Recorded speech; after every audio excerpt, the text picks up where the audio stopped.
Pourquoi je suis venue vivre en Allemagne? C'est la question qu'on me pose le plus souvent et beaucoup de gens pensent que c'est parce que je parle allemand. Alors pas du tout.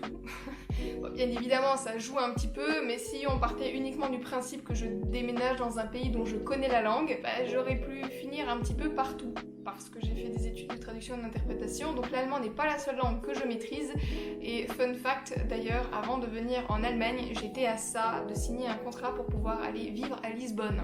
Donc rien à voir. Il y a énormément d'autres raisons qui nous ont convaincus de venir vivre en Allemagne et pas ailleurs. Vivre en Allemagne, c'est prendre part à l'économie de la 4e plus grande puissance mondiale, mais également bénéficier d'une jolie qualité de vie. En 2017, il faut savoir que l'Allemagne a été classée 13e pays mondial selon son IDH, donc son indice de développement humain, alors que la France, par exemple, elle avait la 36e place. Ça te permet déjà de voir un petit peu pourquoi l'Allemagne, c'est pas un si mauvais choix. La première raison pour laquelle on s'est expatrié en Allemagne, c'est parce qu'on connaissait déjà le pays, que ce soit moi ou mon homme, on avait tous les deux vécu 1 an à l'étranger et on avait choisi l'Allemagne comme destination Erasmus. Le fait de pouvoir vivre 1 an en Allemagne nous avait déjà donné une bonne idée de ce que la vie ressemblait sur place, d'avoir des connaissances en langue étrangère parce que c'est toujours un plus de parler la langue du pays, mais également de savoir comment le pays fonctionne et comment le peuple allemand est réellement. Parce que entre la réalité et les clichés, il y a parfois deux mondes. Bien évidemment, on s'est pas contenté de vivre dans le pays pour pouvoir le choisir. Il y a des choses en tant qu'étudiant dont on ne se rend pas forcément compte une fois qu'on est dans la vie active. On a fait des recherches supplémentaires sur internet,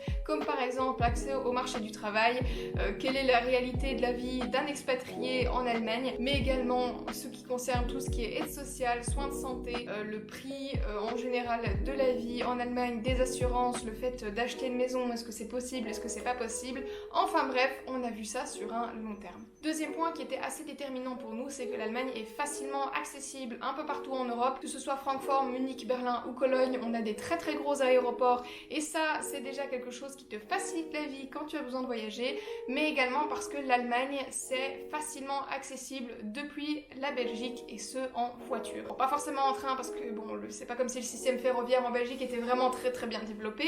En Allemagne ça l'est, en Belgique un peu moins. Mais ce qui était surtout rassurant pour nous, c'était de savoir qu'en quelques heures de voiture, on pouvait à nouveau être chez nos parents en cas de problème, en cas de fête de famille. Dans le cas où on souhaite tout simplement voir nos parents, c'était important pour nous qu'on ait un minimum de trajet à faire. Bien évidemment, quand je dis un minimum de trajet, c'est très relatif, hein, parce qu'en ce qui nous concerne, on a quand même 4 heures de route pour rentrer chez mes parents. Mais voilà, à l'échelle de l'Allemagne, au final, 4 heures de route, c'est pas grand chose. Pour les Belges, c'est énorme.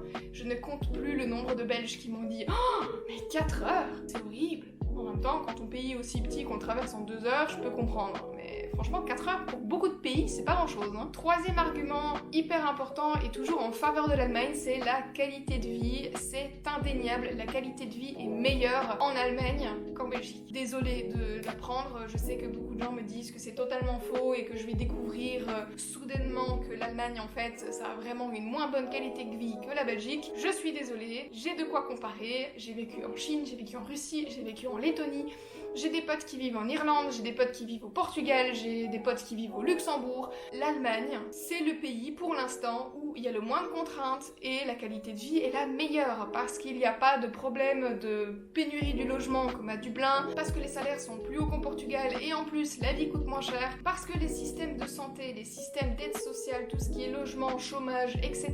existent également en Allemagne et sont même meilleurs qu'en Belgique. Donc renseignez-vous avant de juger. Je comprends pas ces gens qui n'ont jamais quitté leur campagne et qui osent venir me dire oui, tu vas le regretter. Alors à la limite que tu me mettes en garde, c'est une chose, mais alors que tu viennes me dire que je vais regretter d'avoir déménagé dans un pays que tu ne connais pas, je pense pas, non. Bien évidemment, c'est toujours à prendre avec des pincettes parce qu'en fonction de là où tu te situes en Allemagne, les salaires vont fluctuer, hein, c'est un peu comme dans tous les pays. Tu seras pas payé autant à Paris qu'à Mirabel-aux-Baronnies, je pense que c'est évident. J'ai un salaire qui est plus haut qu'en Belgique par rapport à Bruxelles, qui est quand même la capitale de l'Union Européenne. J'ai un salaire plus haut parce que j'habite dans les alentours de Francfort. Des gens qui seront paumés dans la campagne allemande ne gagneront probablement pas autant que moi, mais la vie coûtera également moins cher là-bas, les loyers coûteront moins cher et le prix d'une maison à acheter sera sûrement beaucoup moins cher parce qu'ici, pour acheter un appartement à 30 km de Francfort, d'environ 150 mètres carrés, c'est quand même un demi-million. Donc bon, Voilà, c'est le seul truc où j'ai envie de dire l'Allemagne n'est pas forcément plus intéressante par rapport à certains pays parce que le marché de l'immobilier autour des grandes villes est cher. Voilà, il est cher. Mais d'un autre côté, acheter le même appartement dans les alentours de Bruxelles m'aurait coûté exactement la même chose, sauf qu'ici, j'ai un salaire plus important et que le système de banque et d'emprunt est plus avantageux qu'en Belgique. Mais ça, je vais pas trop vraiment l'expliquer dans cette vidéo parce que ça fait pas beaucoup de sens de parler du système d'emprunt en Allemagne.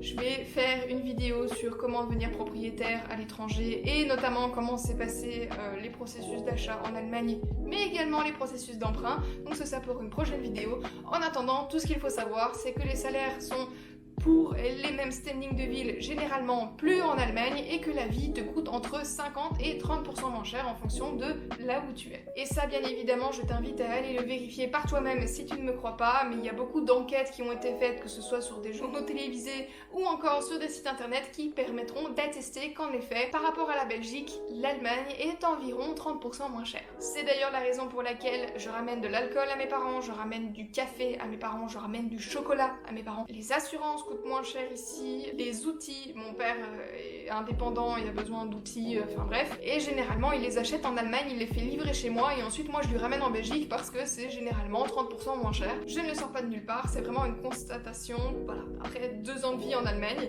et quand je retourne en Belgique, bah honnêtement, parfois je suis en tachycardie dans les magasins parce que quand je vois le prix du croissant, je me dis vraiment que l'État se fout un peu de vous. Le prix des taxes aussi, on n'en parle pas, hein, mais le niveau de la vie est meilleur en Allemagne. Pourquoi? Bah parce que tu es moins taxé. Petit exemple, j'ai acheté une voiture neuve que j'ai dû immatriculer. En Belgique, tu as la taxe de mise en circulation, c'est-à-dire que c'est une taxe que tu ne payes qu'une fois à l'achat du véhicule, hein, pour pouvoir en gros obtenir une autorisation de faire rouler le véhicule. Cette taxe, elle n'existe pas en Allemagne, donc du coup j'ai économisé un peu plus de 1000 € de taxes, ce qui représente quand même ma taxe de circulation pour les facilement 9 prochaines années, juste ça. Sachant que ma taxe de circulation en Allemagne me coûte 145,30 € et qu'en Belgique, je pense qu'elle m'aurait coûté un peu plus de 400 €.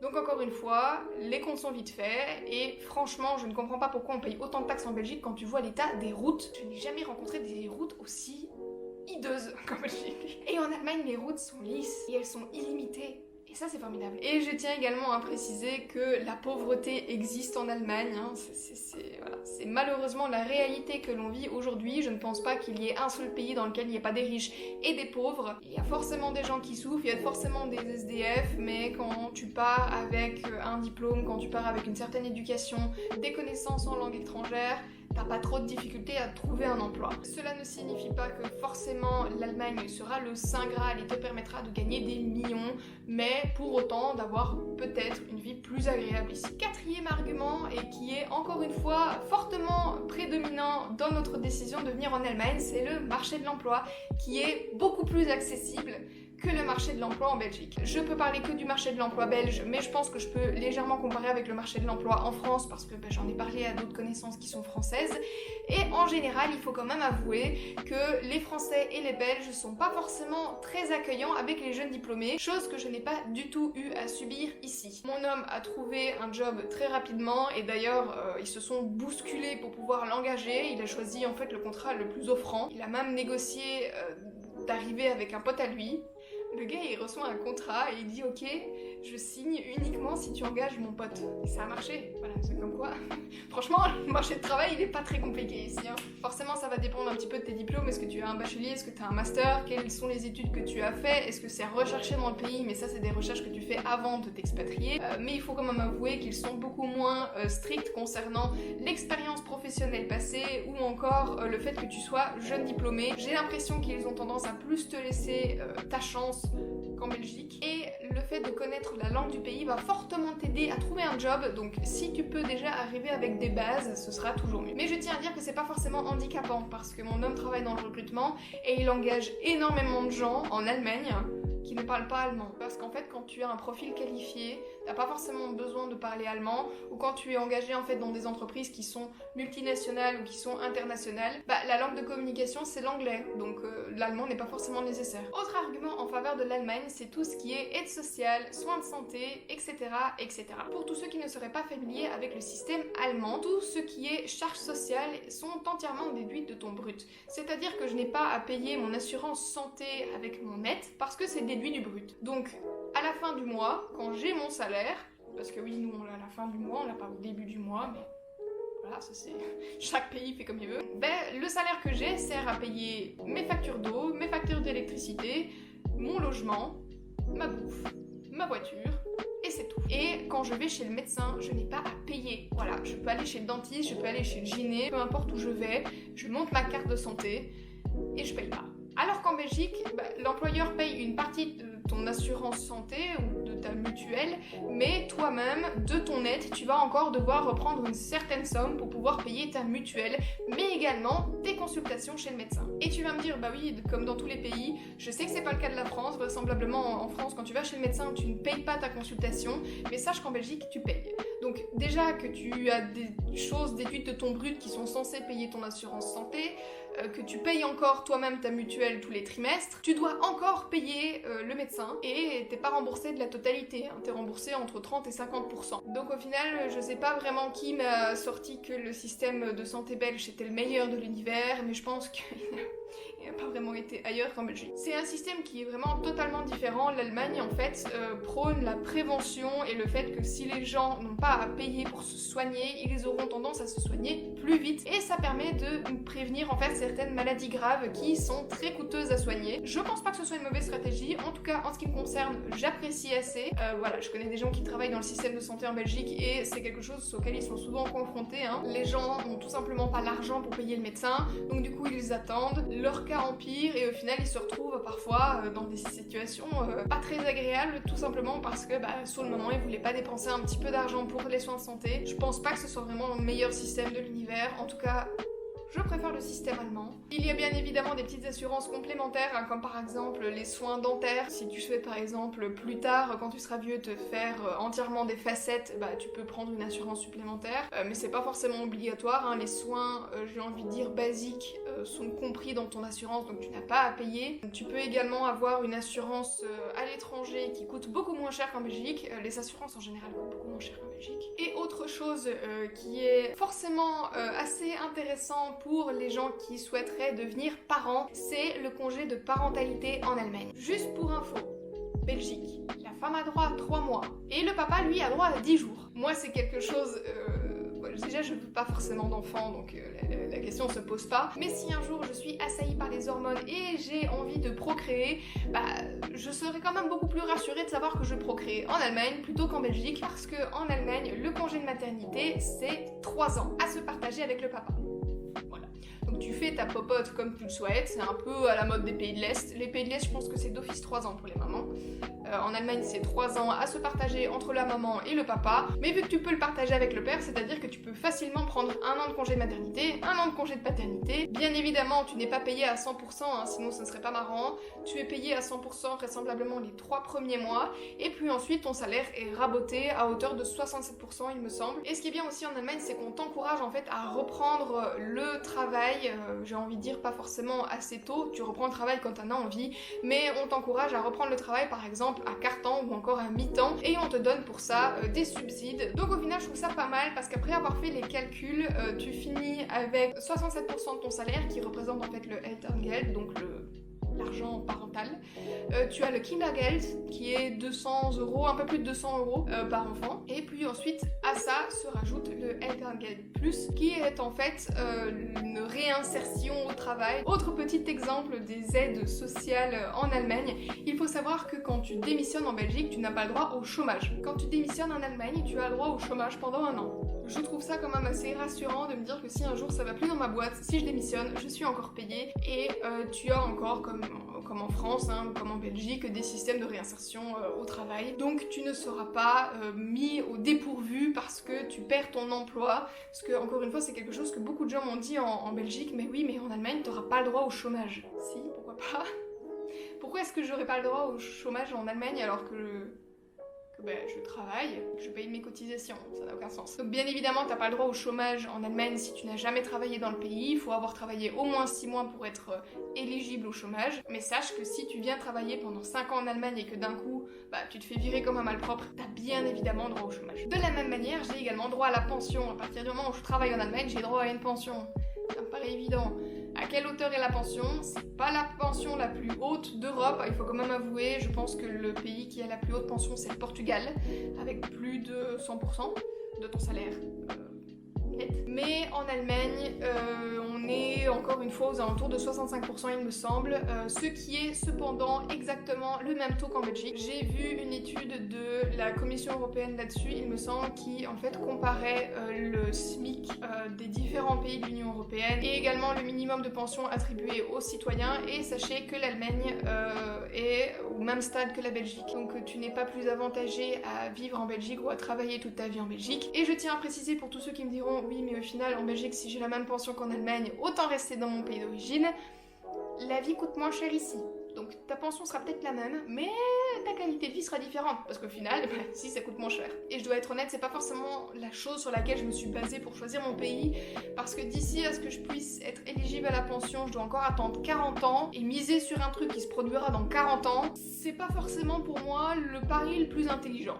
Donc voilà, peut-être que dans 40 ans la pension n'existera plus, donc moi je préfère me baser sur ma qualité de vie actuelle, et ça je peux te certifier qu'elle est plus haute en Allemagne qu'en Belgique. Encore un petit argument bien sympathique, mais le tourisme. Il faut savoir qu'il y a énormément de choses à voir en Allemagne. Bon, bien évidemment, si tu compares à la Belgique, l'Allemagne c'est beaucoup plus grand, et il y a énormément de choses à voir, que ce soit les châteaux, que ce soit tout ce qui est réserve naturelle, les lacs, les petites villes assez sympas.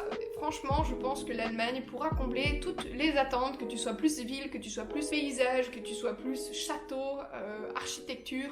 Tu trouveras ton bonheur en Allemagne, j'en suis persuadée. Et puis alors, dernier argument, mais l'ambiance. Beaucoup de gens pensent que les Allemands n'ont pas de sens de l'humour, et d'ailleurs que les Allemands ne savent pas rire. Les Allemands sont très drôles, ils sont hyper agréables, voilà. Bon, bien évidemment, il y a des cons partout, mais j'ai jamais eu de problème. Les gens ici me saluent dans la rue, genre je ne les connais pas et ils me saluent. Donc les gens qui viendront me dire que les Allemands sont pas sympathiques, je sais pas où vous êtes allés en Allemagne, mais en tout cas chez moi ils le sont extrêmement. Donc venez en Hesse, vous aurez peut-être la chance de rencontrer des Allemands sympathiques. Bien évidemment, je parle la langue, donc c'est un petit peu plus facile pour moi de savoir créer des liens avec la population locale, mais je n'ai jamais eu à me plaindre des Allemands. L'ambiance est toujours au rendez-vous, que ce soit sur les marchés de Noël, que ce soit sur l'Oktoberfest, que ce soit sur les matchs de foot, ou encore dans les Biergarten, tu pourras sûrement trouver quelque chose d'assez chaleureux, donc je t'invite encore une fois à venir en Allemagne et venir découvrir ça par toi-même. Autre point positif qui sera peut-être pas un point positif pour tout le monde, mais la rigueur allemande. Moi personnellement c'est quelque chose que j'apprécie énormément parce que la rigueur est quasiment inexistante en Belgique, ou du moins là où je vis en Wallonie c'est pas forcément très ouf, mais ici que ce soit l'administration, les communes, les banques, c'est un plaisir d'avoir des formalités à faire. Bon, pas tout le temps j'avoue, parce qu'il y a forcément en tant qu'expatrié il y a toujours des documents dont on n'a pas connaissance, qu'on ne connaît pas, ou alors encore qu'on doit appeler le consulat, l'ambassade, enfin bref. Mais je dois avouer que la plupart du temps les gens sont hyper aidants, il y a beaucoup de rigueur. Quand tu veux obtenir une information, tu l'obtiens tout de suite, et ensuite ils sont assez réactifs, et ça encore une fois c'est vraiment très agréable. Si tu souhaites plus d'informations sur l'Allemagne, tu peux te rendre sur le site makeitgermany.com je pense. C'est un site en fait où tu peux avoir plein d'informations concernant l'expatriation en Allemagne, mais également sur comment la vie fonctionne ici. J'espère que cette vidéo aura pu être intéressante pour toi et peut-être te convaincre de déménager dans ce merveilleux pays qui est désormais le mien. On se retrouve la semaine prochaine pour une nouvelle vidéo. À bientôt, ciao.